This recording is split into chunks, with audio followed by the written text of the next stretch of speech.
Salut les sportifs connectés, vous êtes sur le podcast de Nakan, des sportifs connectés.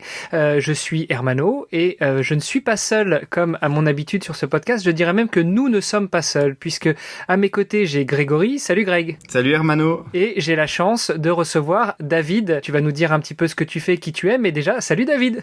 Salut Hermano. Eh bien très chers amis, je suis très heureux de vous recevoir, aussi bien vous deux qui êtes dans une contrée lointaine, un petit peu éloignée de l'Europe, enfin pas tellement puisque vous êtes en Suisse, n'est-ce pas? Exact, ouais. Là, on est au bout du lac. On est chez David, en fait. C'est plutôt lui qui nous reçoit pour ce podcast. Ouais, à Genève, en fait. Chez les Helvètes. Donc nous avons la Suisse d'un côté avec Grégory et David, et puis on va bientôt voir un petit peu pourquoi Grégory s'est déplacé chez notre invité. Puis de mon côté, je suis au Luxembourg, donc on est quand même un podcast un peu international, tout ça dans la langue française. Le sujet du jour, ce sera la nutrition, plus particulièrement la nutrition sportive. On va laisser David nous expliquer un petit peu qui il est et ce qu'il fait, et puis on va rentrer doucement dans le sujet. Donc je pense que c'est à toi, David. Nous te donnons les clés, le micro de ce podcast. Qui es-tu et que fais-tu dans la vie? Et à ton avis, pourquoi est-ce qu'on t'a invité aujourd'hui? Mon nom est David Joncan. Là, j'ai aujourd'hui 2 casquettes. Une casquette d'ultra-runner ou ex-ultra-runner et une casquette d'entrepreneur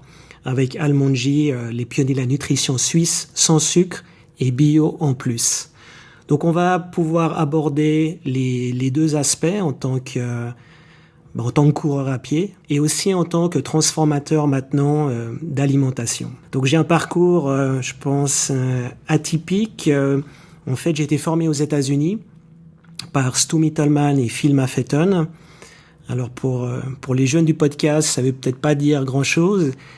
Stu a été intronisé à l'Ultra Hall of Fame des ultra-runners. C'était le deuxième.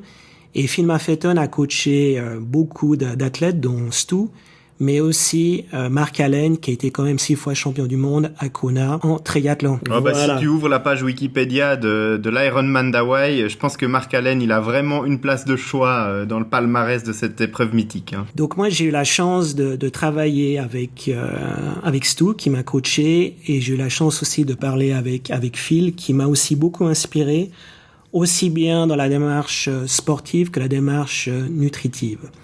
Juste pour donner quelques repères, Stu Mittelman, il a quand même couru 1600 km en moins de 11 jours, donc à peu près 100 miles par jour, sans s'arrêter. Et à l'âge de 50 ans, il a traversé les États-Unis pendant 56 jours, 80 miles, ce qui était aussi pas mal, justement pour défendre la cause de l'obésité. Il a son palmarès des 6 jours, beau background au niveau de l'énergie. Donc là, on a bien compris ton passif de sportif d'ultra, donc sur des épreuves longues, etc. Donc ça t'a amené à développer une activité professionnelle qui est directement en lien avec la nutrition du sportif d'endurance. Alors, tout à fait. Ce qui m'a interpellé dans leur démarche, c'est que jusqu'à 40 ans, j'ai fait mon plat de pâtes, mes glucides, tout ce qu'on a appris, les sucres, c'était bio, les fruits, tout juste. Et en rencontrant, en fait, en lisant d'abord le livre de Stu, il disait que la vraie énergie vient des graisses. Quand vous êtes né dans les années 70 pour les Luxembourgeois ou 70 ici. Bon, moi je suis venu un petit peu avant même. On nous a lavé la tête comme quoi la graisse était mauvaise. La meilleure des journées qu'on pouvait passer, c'était une journée sans graisse. Et en fait, ces gens-là qui avaient une certaine légitimité dans l'endurance parlaient de dire la vraie énergie vient des graisses et on va voir pourquoi. Donc en fait, curieux, j'ai commencé à changer ma manière de m'entraîner. Et puis après, j'ai changé ma manière de manger. Ça, c'était en 2009. J'ai monté les classes de l'ultra avec Stu, où je suis monté jusqu'à 200 km, où j'ai fait 2 fois le tour du lac Léman ou le lac de Genève, ça dépend pour qui. Voilà, qui était un 100 miles. Voilà. Donc, c'était vraiment dans cette quête de découvrir, mais est-ce qu'on peut courir sans sucre, en tout cas avec moins, et quels sont les effets? Et la réponse, après plus de 10 ans, oui, tout à fait. Et effectivement, Grégory, j'ai translaté ça pour ce que j'appelle les héros du quotidien. C'est-à-dire qu'on est tous des marathoniens du quotidien. On n'a pas besoin de faire un 100 bornes ou un Ironman.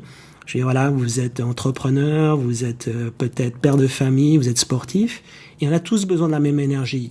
Et c'est là on va comprendre, ou j'ai compris que l'énergie c'était pas seulement du sucre, c'était des graisses et c'était aussi des micronutriments.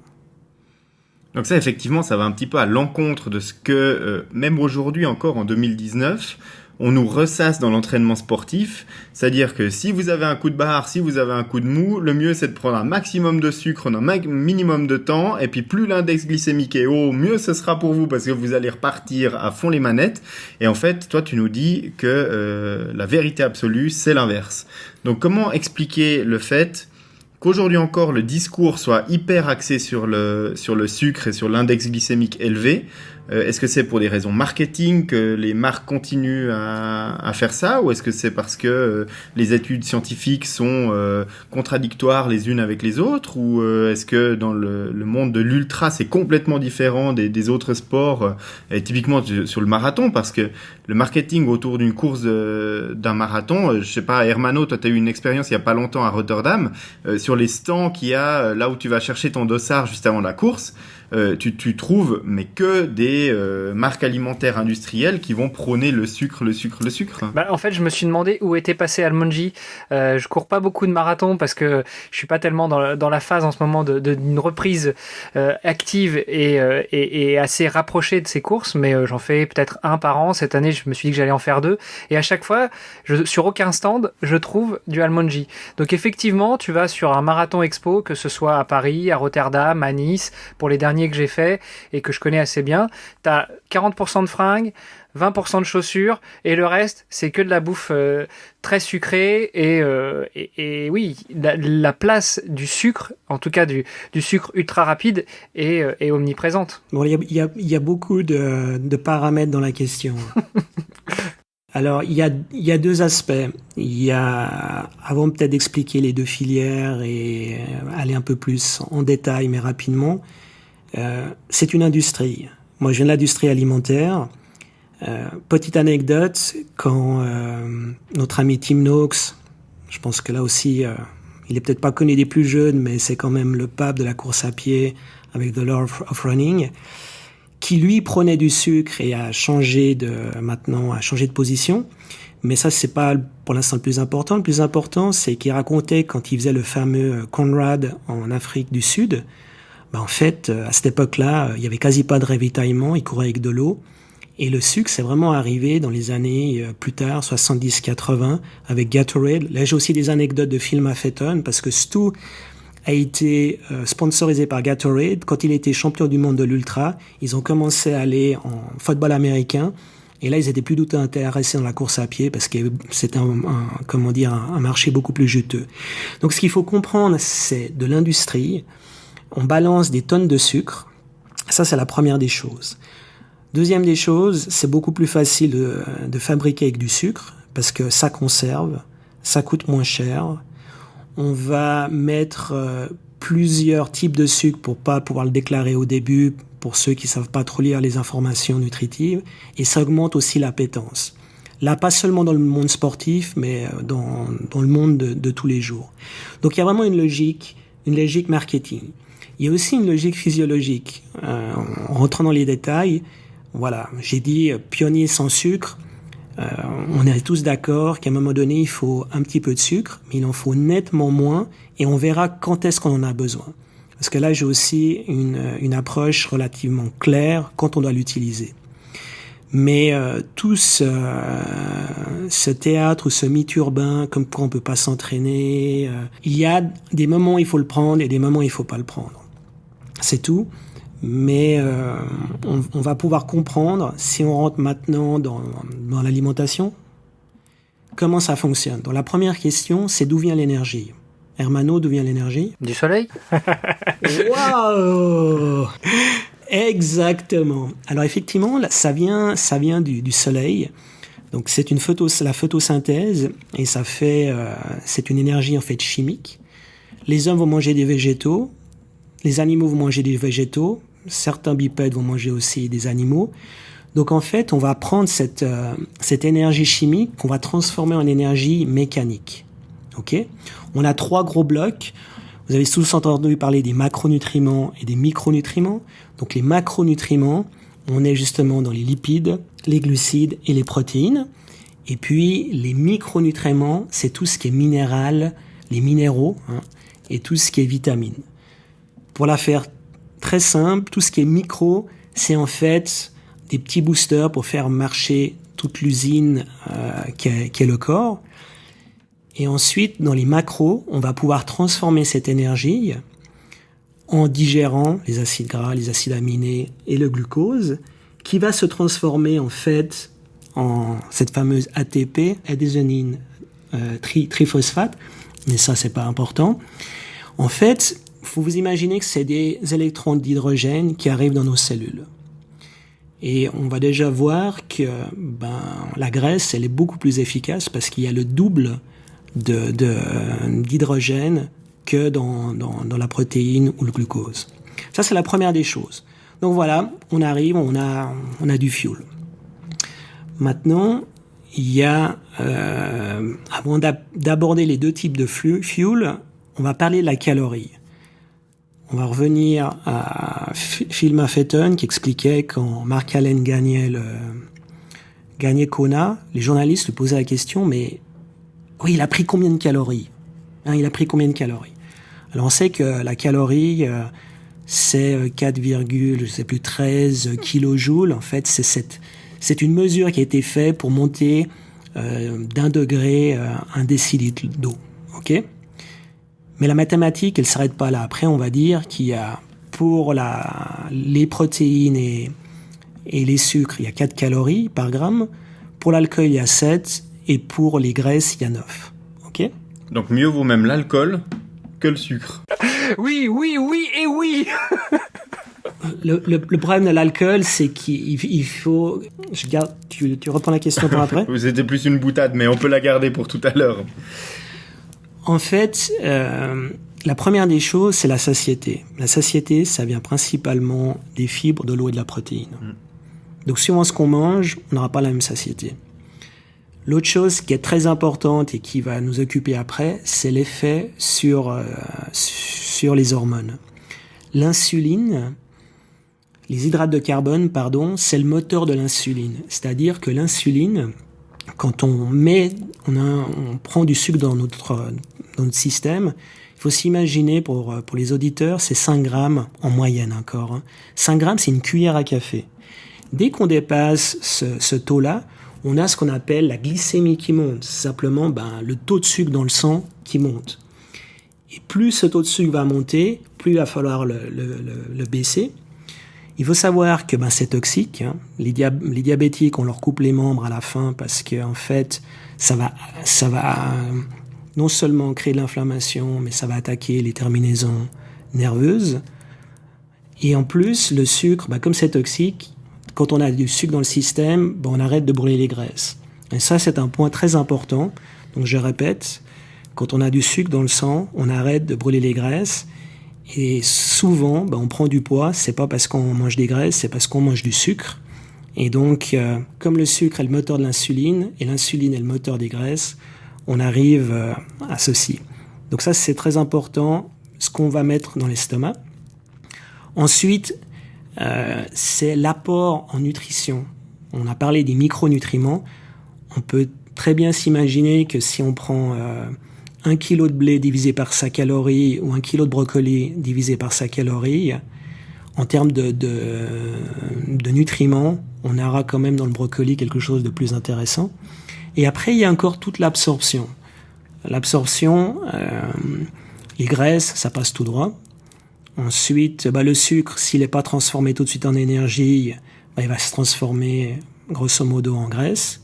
Et puis, les protéines, tout le monde a entendu parler des protéines. Là, il faut à peu près 2/3 d'énergie pour les transformer, c'est-à-dire que quand on met de la protéine, si on n'en a pas besoin sous forme de protéines, d'acides aminés pour nos tendons, nos muscles et compagnie, ça peut se transformer en énergie et en sucre. Et si on n'a pas besoin d'énergie, ça va se transformer en graisse. Donc c'est pour ça que souvent la protéine, et on a vu aussi qu'elle amenait de la satiété, est intéressant pour diminuer aussi l'appétit. Donc on voit que la mathématique ne s'arrête pas à la calorie, il faut vraiment comprendre les incidences de la calorie. Maintenant, je saute tout de suite sur les filières énergétiques. On a vu que l'énergie, elle peut provenir en fait des 3 macronutriments. Donc effectivement, Grégory mentionnait au début, tout le monde nous parle du sucre, du sucre, du sucre. Oui, mais le sucre, et ça les sportifs sont au courant, on en a à peu près 1800 calories à disposition. Si on est optimisé, on en a 2000, ou on en a à peu près 1600. Donc là, tu parles du glycogène qu'on a près dans les muscles et dans le foie au début d'une compétition. Exactement. Et petite remarque, si vous mangez normalement, vous n'avez pas besoin de faire ce qu'on appelle ce stock de glycogène. Ouais, ce qu'on appelle dans le milieu le carboloading. Quoi. Merci, le carboloading. On est maintenant relativement tous d'accord que, en fait, les gens, ils se bourrent de pâtes avant, ils se tapissent l'intestin et puis le jour de la course, parce qu'après il y a aussi l'assimilation, on va en parler. Tout d'un coup, avec le stress, ils se retrouvent avec du mortier dans les intestins, puis ils comprennent pas qu'il y a un problème. Ouais. Ce qu'il faut savoir dans la digestion, c'est qu'à l'UTMB, mon ami Grégoire Millet me racontait que 50% des abandons, ça vient de la digestion, la plupart du temps. Donc, il y a la filière sucre et il y a la filière graisse. En graisse, on a à peu près 40 000 calories à disposition. Donc, autour de cette table, Armano, Grégory ou moi, on pourrait partir maintenant, faire le tour du lac, on aurait assez, on dit, pour faire à peu près 1600 km. Alors après, voilà, les écoles. Mais en fait, si on arrive à aller dans la graisse, c'est en fait du diesel. C'est vraiment pour un effet à long terme. Et l'autre, le sucre, c'est vraiment du jet fuel, à l'utiliser vraiment comme des avions de chasse. Donc, si on commence à prendre conscience de ce réservoir-là, dans l'ultra, on est en fait fainéant. C'est-à-dire que on veut manger le moins possible et courir le plus longtemps. Donc, si on arrive à accéder à ce potentiel de graisse et utiliser juste le sucre à bon escient, voilà, c'est ça vraiment la stratégie de Maffetone, de Stu, c'est-à-dire devenir des burning ou des fat burning machines par l'alimentation et par l'entraînement. Oui, il suffit pas de switcher le petit interrupteur et de choisir la filière d'énergie qu'on souhaite pendant notre course. Alors ça marche pas. Je vais prendre l'exemple qui est complètement contre-intuitif, mais qui est ce qui se passe pour la plupart des gens. C'est que, en fait, le sucre, c'est vraiment pour le fight and flight. Hein, c'est vraiment pour sauter. Et qu'est-ce que fait un coureur typique? Ou en entraînement, il va tout de suite pas se chauffer, il va partir. Donc, il va tout de suite partir dans les sucres. Qu'est-ce qu'il va faire en grande alimentation? Il va se prendre encore peut-être une boisson ou un cookie, quelque chose. Donc, comme je l'ai dit avant, dès qu'on met dans la bouche du sucre, on va en fait diminuer notre faculté à brûler les graisses. Donc, le premier des conseils, c'est avant l'entraînement, surtout pas prendre du sucre. Le sucre, il va vraiment falloir le prendre dans les 2/3 si on en a besoin. Et je dirais même en compétition, ça suffit amplement. Donc, on va vraiment l'utiliser comme du jet fuel. Ça va nous booster parce qu'on n'a pas l'habitude et on va vraiment l'utiliser. Alors, ce qui se passe, c'est que oui, vous pouvez vous entraîner avec du sucre. Souvent, après l'entraînement, on va encore se récompenser avec du sucre. On aura effectivement brûlé la calorie, mais à la fin, on n'aura brûlé que du sucre. Et aujourd'hui, on voit des athlètes qui sont en surgras. Le reste de la population est en surpoids. Vous avez qu'à regarder les Jeux olympiques. Qu'est-ce que ça veut dire le surgras, mesdames, messieurs, mesdemoiselles? C'est que par rapport au nombre d'heures que vous vous entraînez, vous êtes trop grassouillet. Désolé de vous le dire. Je lève la main, j'avoue. Ouais, je crois qu'on plaide d'un peu tous coupables, quoi. Et ça, vous pouvez vous entraîner comme des bêtes. Le deuxième processus, je pense qu'on peut aller là-dedans maintenant, c'est comment est-ce qu'on brûle les graisses en entraînement. Les graisses, en fait, c'est l'analogie comme un petit feu. On allume d'abord des petites brindilles, ensuite on met des plus grosses branches, et puis après on met effectivement les bûches dessus. Donc il y a un temps d'adaptation. Donc il faut d'abord s'échauffer. Vous savez, s'échauffer, c'est chauffer le corps. Et je suis toujours sidéré de voir, moi j'habite en montagne maintenant, près des trails, les gens ils sortent de la voiture, ils partent en courant, ils vont courir, s'ils pouvaient sauter dans le coffre, ils sauteraient dans le coffre. Donc qu'est-ce qui se passe? Vous avez tous entendu parler des fibres lentes et des fibres rapides. Quand on va mettre notre corps en mouvement, on va mobiliser beaucoup plus d'abord les fibres lentes, et celles-ci vont être un gageur de mettre justement toute cette machine de graisse en route.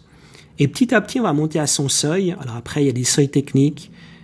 Les seuils Maffetone, c'est ce qu'on appelle le MAF ou le MEP. C'est 180 moins votre âge. Donc par exemple, si vous avez 40 ans, vos pulsations, on va commencer à brûler les sucres, est aux alentours de 140. Ceci se vérifie aussi avec les échanges gazeux, avec le respiratory quotient, mais on va pas aller trop loin là-dedans. Tout dont je parle, effectivement, ça se mesure. Donc à partir de là, on va s'entraîner, et l'idée, c'est d'augmenter, parce qu'il y a la deuxième question que tous les sportifs vont, et même Mark Allen, au début, quand il s'entraînait avec Phil Maffetone, il a dit « Mais attends, moi, j'ai pas diminué mon allure. » Et en fait, ce qui s'est passé, c'est que on va en fait s'entraîner à plus basse allure pour augmenter la vitesse. Et Mark Allen, je crois que pour les records qu'il a fait, il courait, lui, en zone de graisse, je sais plus, à 5-6 minutes le miles. Ce qui est quand même pas mal du tout, quoi. C'est quand même des avions de chasse. Donc tout ça pour dire... Tim Olson aussi, lui il est vraiment low carb high fat. Tous ces gens-là, ils s'entraînent vraiment dans cette philosophie, et après en compétition, ils vont prendre un peu de sucre. Ça, c'est pas le problème. Le problème, c'est toujours avant, et enfin c'est les entraînements. La compétition, c'est encore quelque chose de différent. Le premier épisode qu'on a fait avec Denis Boucher, courir lentement pour s'entraîner plus longtemps et plus vite. On confirme bien ce que l'on dit depuis quelque temps là, David. Et il y a une deuxième chose qui est hyper importante. Boris Gojanovic, qui était l'ancien médecin olympique en Suisse, que j'ai assisté à une de ses présentations. Et la question de dire qu'est-ce qui est le plus important chez un athlète pour sa performance? Il y a plusieurs aspects. Je pense que déjà, il y a un aspect génétique et morphologique de l'athlète qui va le prédestiner plutôt à être performant dans telle ou telle discipline.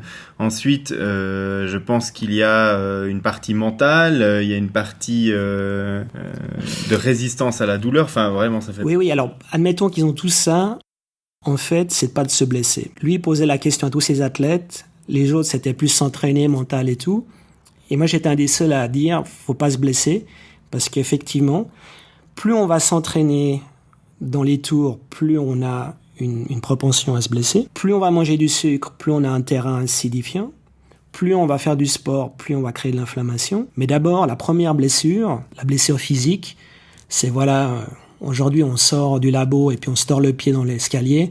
Voilà, ça c'est physique.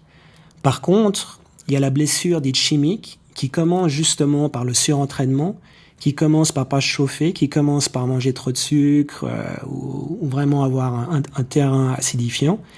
Et là, cette blessure chimique va souvent vers la blessure physique. C'est la petite douleur dans le genou, c'est la petite douleur qu'on veut pas écouter. Et puis au bout d'un moment, ça passe en physique.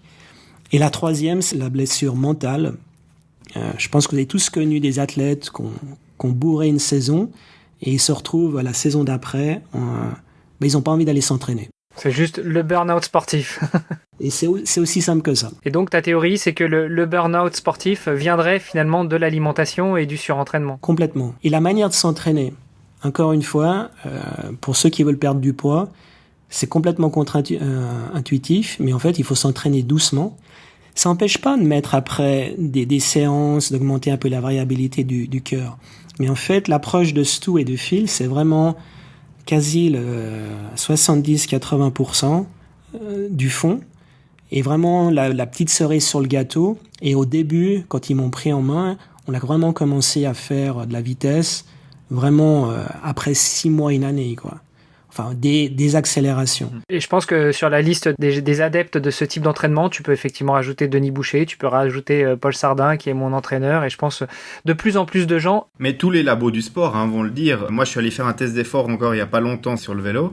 On s'entraîne justement tout le temps dans cette zone qui est juste après ou juste avant le seuil et qui est en fait la pire zone dans laquelle on peut s'entraîner, qu'on devrait réserver aux compétitions, mais c'est vrai qu'on devrait s'entraîner 80% de son entraînement plus bas que ça, à des allures très aérobies où on est capable de parler sans s'essouffler, et puis le 20% restant devrait être plus haut que ces zones dans lesquelles on s'entraîne habituellement pour développer la résistance à l'effort lactique et puis le développement de la VO2 pure. Mais quand on s'entraîne pile poil entre ces deux zones, c'est contre-productif à plein de niveaux, et notamment au fait que on n'est pas dans la bonne filière énergétique, on s'épuise plus au niveau du métabolisme musculo-squelettique, etc.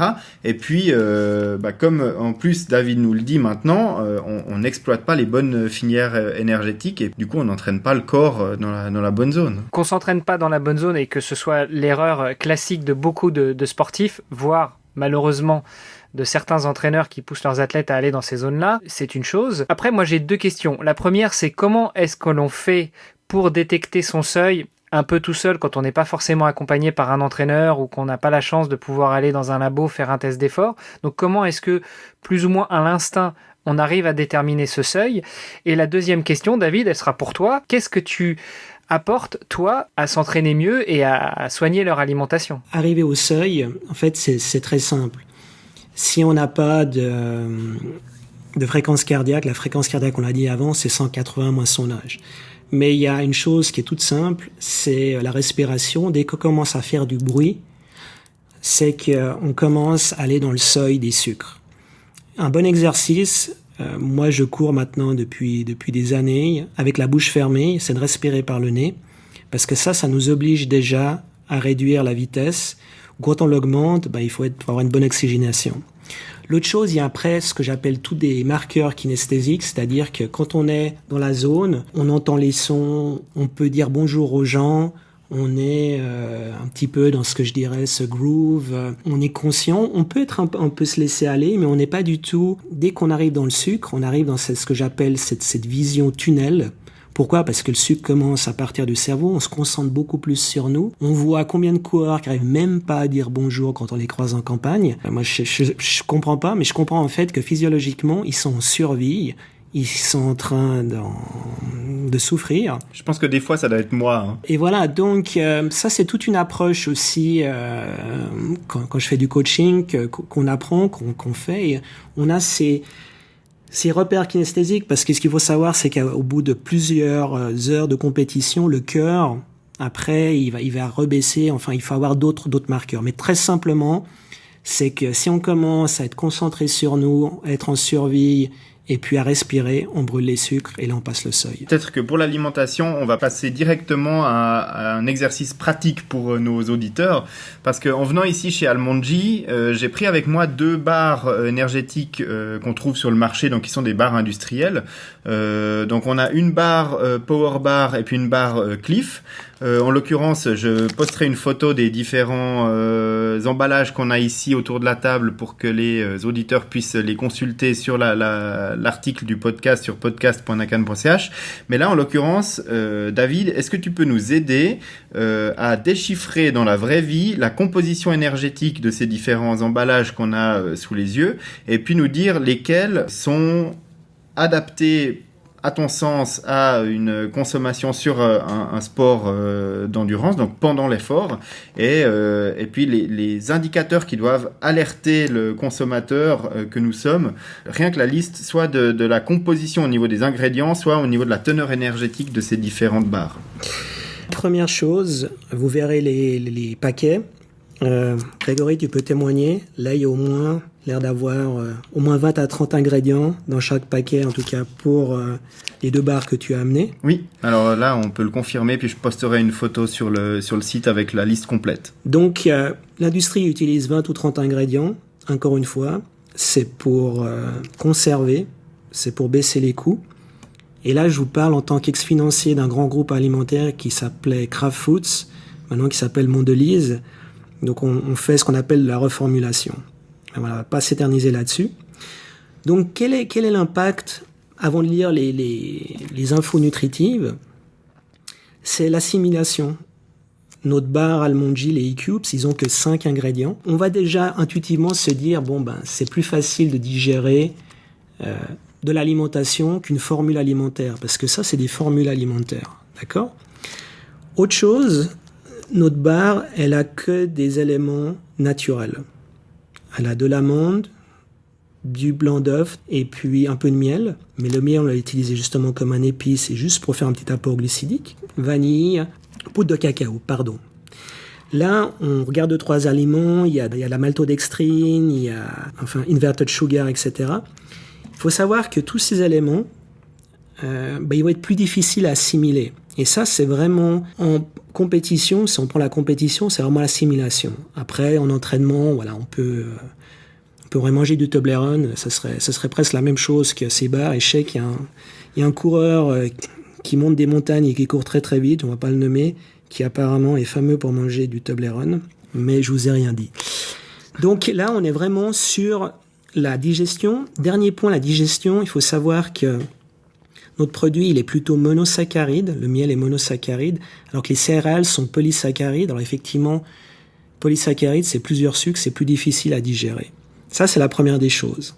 Donc c'est un choix. Est-ce qu'on veut manger quelque chose de naturel ? Notre bar est bio. Ou est-ce qu'on veut manger une formule alimentaire avec 30 et 20 ingrédients ? Autre chose, notre bar, j'ai dit avant de les regarder à Grégory, moi, ce que je dis, c'est qu'on a 2 fois plus de protéines et 2 à 3 fois moins de sucre.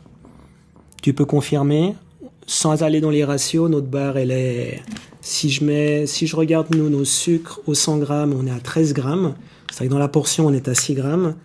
Là, on est à 44 grammes. Et là, on est à, bingo, sucre, on est à 32 grammes. Donc voilà. Ensuite, il n'y a quasi pas de graisse et on a plus de fibres. Donc l'un dans l'autre, qu'est-ce qu'on va avoir sans faire les tests de glycémie ? Et là, je suis en train de porter un capteur de glycémie pour une étude de l'EPFL. Donc j'ai la glycémie pendant 14 jours en continu. Qu'est-ce qu'on va voir ? Sans les tester, on peut être sûr qu'on va avoir un pic de glycémie. Donc on va monter. Donc ça va faire un apport de sucre.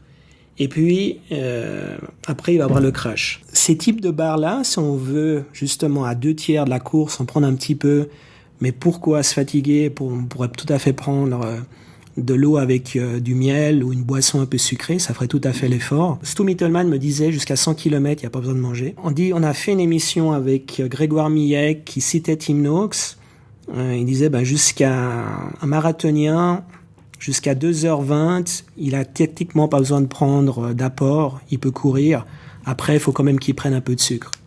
Moi, je parle de mes barres. Je leur dis, si vous courez en moins de 2h30 le marathon, restez sur de liquide, vous n'avez pas besoin de la barre. Mais ça suffit.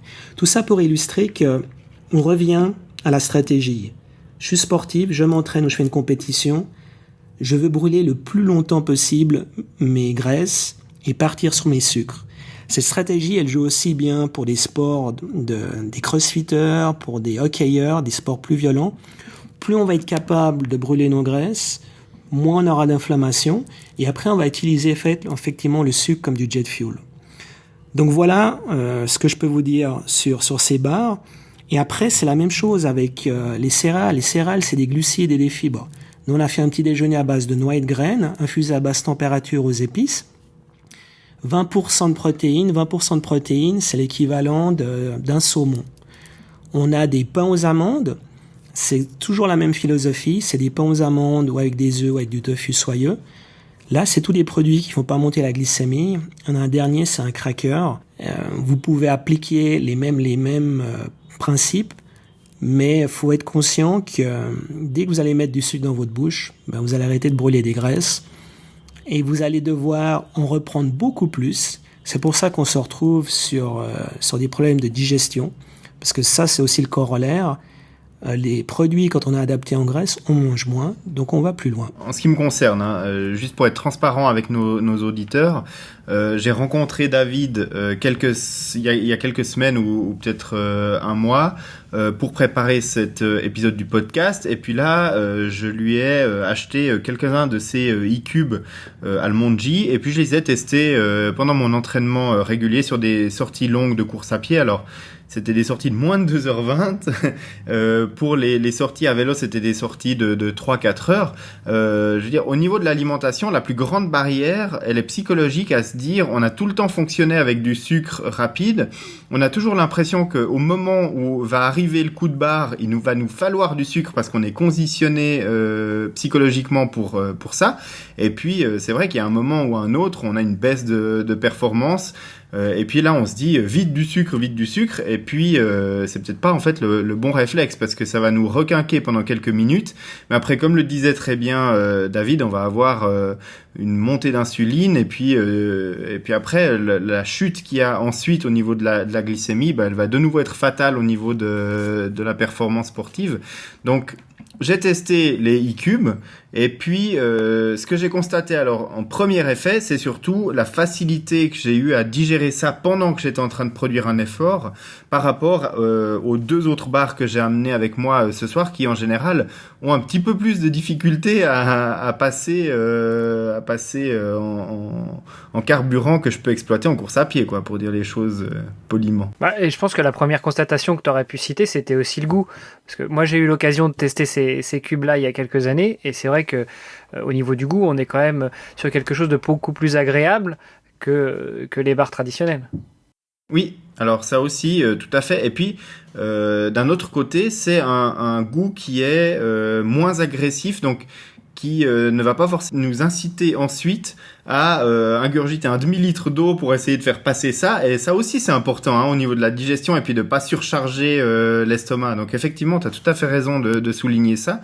Il y a vraiment moins ce côté très sucré qui va faire que immédiatement après, on doit boire quelque chose par-dessus. Et puis alors, si là, c'est une boisson sucrée, alors là, c'est le sommet.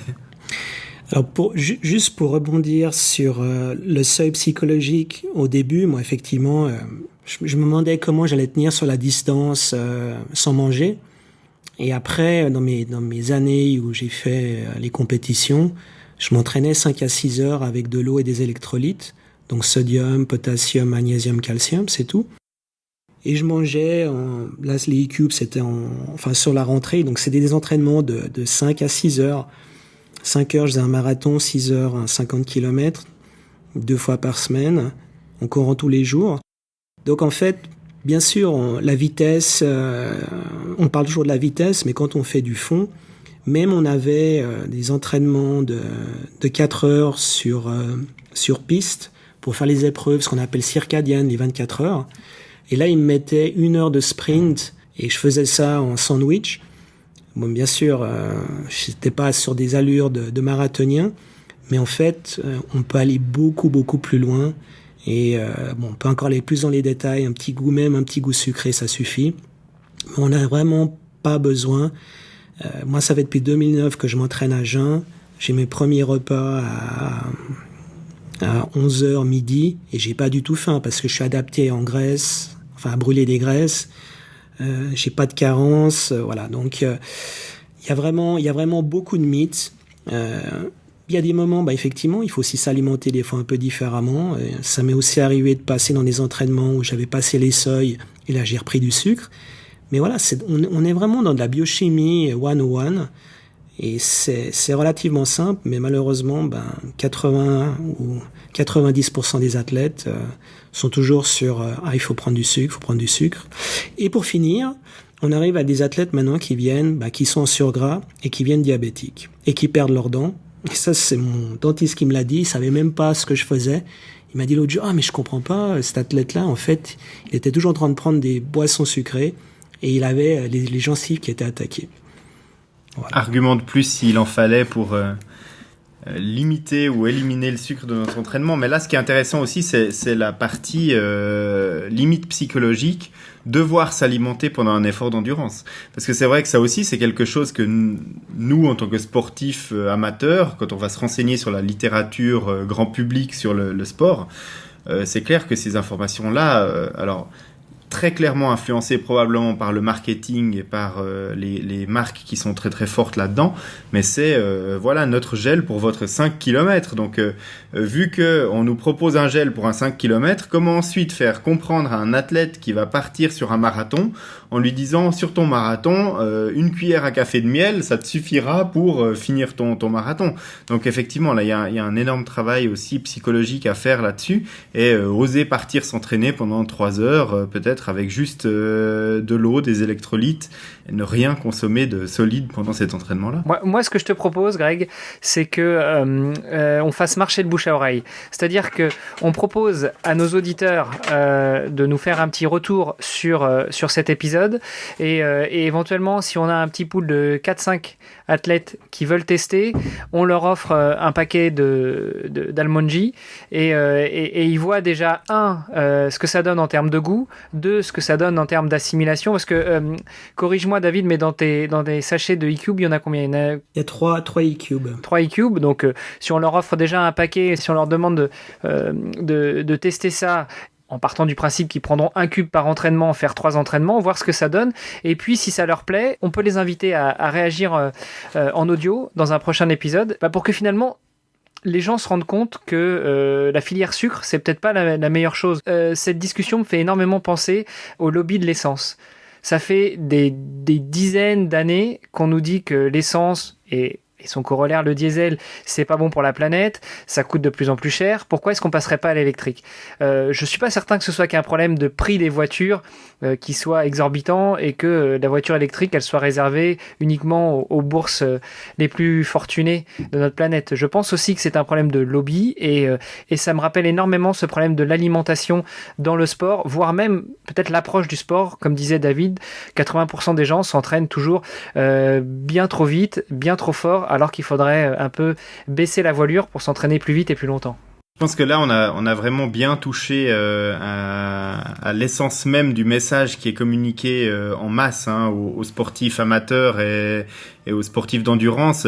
Le marketing, encore et toujours, on en parlait lors de l'épisode précédent avec le marketing sur les nouveaux modèles de montres connectées qu'on va utiliser pour s'entraîner. Cette fois, c'est du marketing sur les produits sucrés pour l'entraînement. Et puis, probablement que lors du prochain épisode du podcast, on reparlera encore de marketing sur une autre chose. C'est vrai que c'est une partie intégrante de nos vies aujourd'hui. Et puis, c'est parfois vraiment pas dans le bon sens que le marketing nous submerge de messages. Mais par contre, alors effectivement, l'invitation est ouverte aux sportifs qui souhaitent essayer l'alimentation proposée par Almonji. Donc, on retrouvera toutes les informations là-dessus sur podcast.nakan.ch sur la page de cet épisode du podcast. Et puis, David, est-ce que tes produits, on peut les commander en ligne? Est-ce qu'on peut les acheter facilement, qu'on soit suisse, français, luxembourgeois, belge ou ailleurs dans le monde? Un site web qui fonctionne très bien. Donc, en Suisse, nous on est en Suisse, les frais de port sont offerts à partir de 60 francs. Toutes les infos dans les show notes, mais si vous êtes en train de courir, de rouler ou dans la voiture et que vous vous demandez comment est-ce qu'on achète les produits d'Almonji, c'est pas dur, c'est Almonji, almondgy.ch/shop, et puis vous aurez toutes les infos et vous verrez un petit peu. Et puis comme l'a dit David, si vous voulez qu'on essaye de faire une commande groupée et qu'on dispatche, on peut aussi regarder tout ça, donc n'hésitez pas à nous envoyer un petit mail, un petit message et on regardera tout ça ensemble. Je pense qu'on est pas mal. On a donc parlé des filières énergétiques, on a parlé de l'alimentation en général, l'alimentation du sportif, les produits que propose David. On a fait le tour. David, est-ce que tu voulais rajouter quelque chose ? Profitez, entraînez-vous, chauffez-vous. Échauffez-vous. Chauffez-vous et surtout, évitez de prendre du sucre, soit avant une compétition, soit avant l'entraînement, soit le matin. Et vous verrez vos niveaux d'énergie augmenter et votre endurance aussi. Eh bien, le rendez-vous est pris. Moi, j'ai une saison de triathlon devant moi et je vais essayer d'appliquer ces consignes à la lettre pendant mon entraînement et pendant les compétitions. Et puis, éventuellement, au mois d'octobre, novembre, faire un petit feedback sur comment tout ça s'est passé en bannissant ou en tout cas en réduisant drastiquement les quantités de sucre que j'ingurgite pendant mes entraînements, parce que jusque-là, c'est vrai que j'étais une pauvre victime du marketing. Bon, messieurs, merci beaucoup pour cet épisode, pour cet échange qui, je l'espère, a été très instructif, pas uniquement pour nous, mais aussi pour nos auditeurs. On rappelle que si vous voulez nous faire un petit plaisir, n'hésitez pas à aller sur iTunes ou sur les plateformes de podcast que vous utilisez habituellement, nous laisser des commentaires qui soient bons ou moins bons. S'ils sont moins bons, ça nous permettra de nous améliorer. Et puis, si vous voulez réagir sur cet épisode ou sur les précédents, un commentaire sur notre site ou alors un petit segment audio. Toutes les infos sont sur le site internet. En tout cas, merci encore à toi, David, de la société Almonji, de nous avoir reçus chez toi, et merci à toi, Greg, d'avoir animé le débat. Merci à toi, Hermano, d'avoir pris part à cet épisode du podcast, et puis rendez-vous dans 2 semaines pour le prochain épisode. Merci, bonne soirée, au revoir.